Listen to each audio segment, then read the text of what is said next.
My name is Raymond Solberg. I'm a retired Air Force, so 22 years, and then after that, my wife and I went on the mission field for a little bit to the Native Americans, and then I went to Dallas Seminary for 4 years, and we've been at Yankton at Redeeming Grace Bible Church for about 11 years now. So, what brought you to Israel and when? Well, I had the opportunity to go to Israel kind of on a scholarship at the end of the 4 years at Dallas Seminary. And so we took it. It was a 3-week intensive course.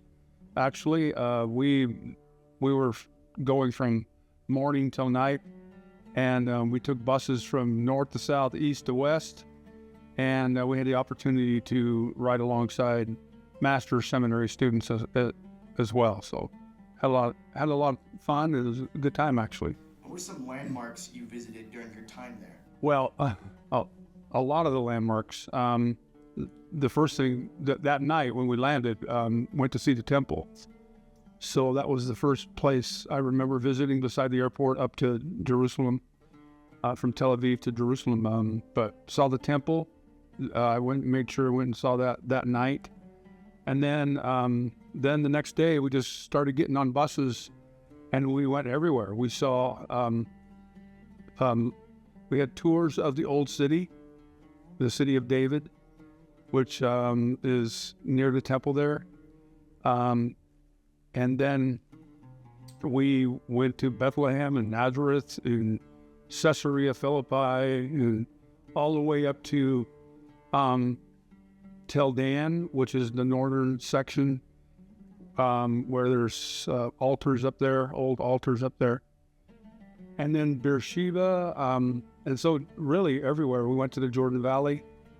We went to Eilat, Eilat, which was a lot of fun. Swam with the fishes and the dolphins, and it was a very interesting place.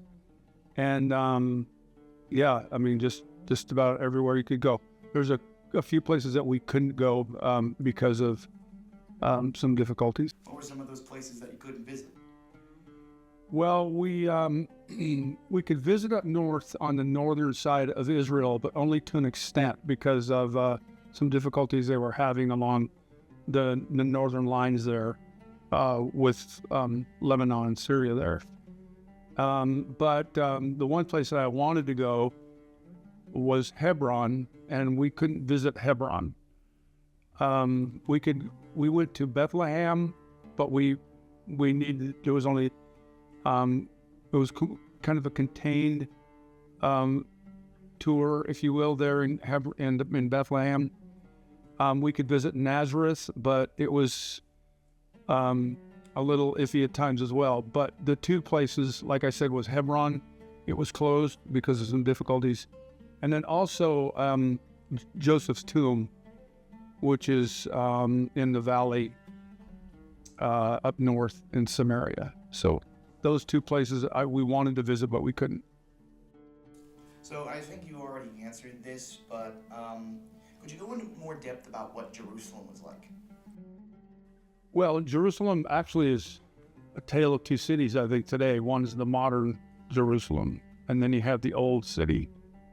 So when you step outside the old walls, you have basically a modern city, very busy, very modern markets, although they're contained within some very narrow streets and those kinds of things. Modern, just the modern look there. But when you go in the old walls of Jerusalem, then you have what's called four quarters: the Christian quarter, the Aramean quarter, or Orthodox quarter, the Hebrew quarter, and then the Muslim quarter. So it's kind of split up that way. And there, it's, of course, very narrow streets, very interesting steps that you have to take going up and down between the quarters and two different quarters. And although they're selling, modern stuff, they still sell spices and those kinds of things. I just remember the aroma and the colors of the spices. The spice, it was very interesting. All the colors and the spices that they were selling, and the garments and those kinds of things. The old city was very, very interesting.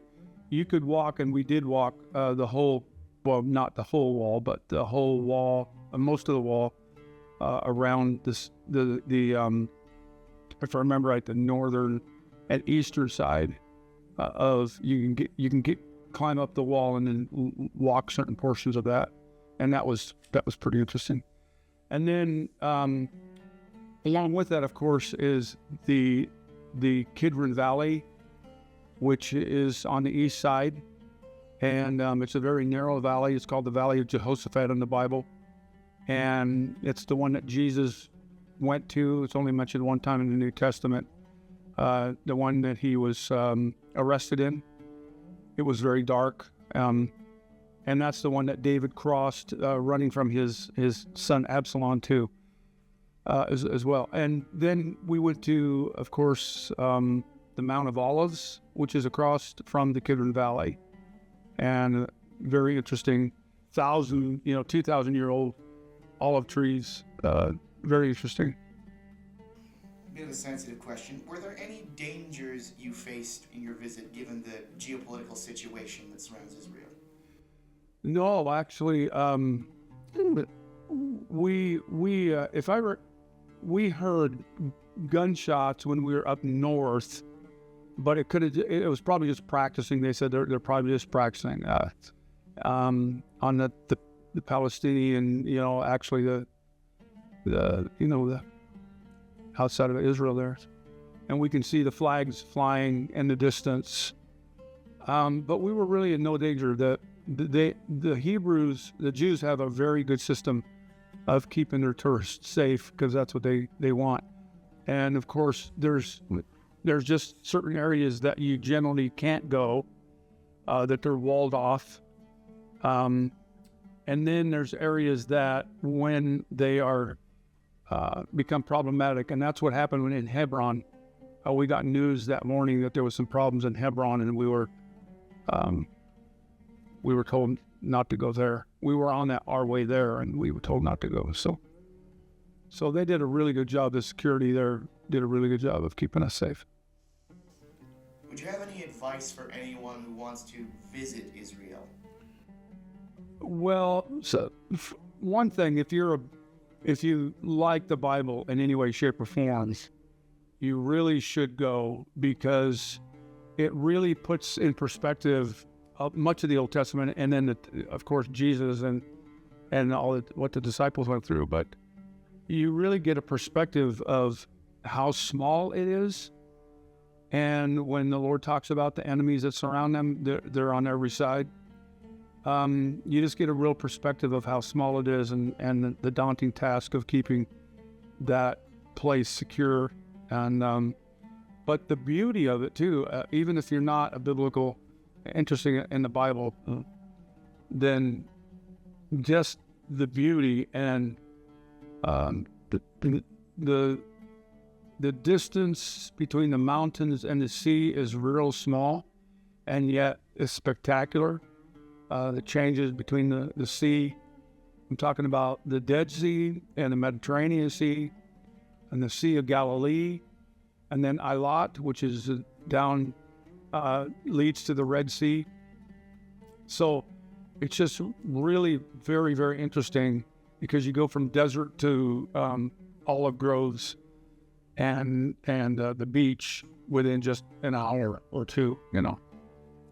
It was just a spectacular place. My wife keeps asking me, if we went on vacation, what's the number one place I would like to go? And I'd say to Israel. So it was pretty spectacular. We had 3 weeks there, which was quite a tour.